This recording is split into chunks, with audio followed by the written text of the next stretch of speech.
How to fix the PhotoMath app not working. What is up everyone, welcome back to the channel. In today's tutorial, I'm going to show you guys how you can fix if your PhotoMath app is not working. But before we get started, don't forget to hit the like button down below and subscribe to the channel. Now let us jump right in. The very first thing you want to do is open up your phone settings, and then from here scroll down all the way until you see your app settings. And on your app settings, you are just going to go ahead and search for PhotoMath. I'm just going to go ahead and tap on the application. And from here, head over to storage and then clear cache. Once you do that, your junk files will be cleared from the app. Head over to permissions.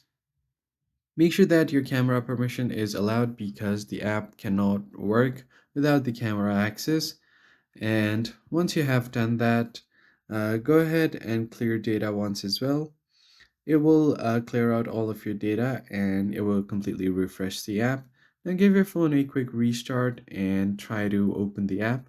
If it's still not working, then you can try to uninstall the app and reinstall it back again. Then it should start working and it will clear out any bugs or glitches that are on the app once you have uninstalled it. That's pretty much it for this video, guys. Hope you found the tutorial helpful. I'll catch you guys on the next one.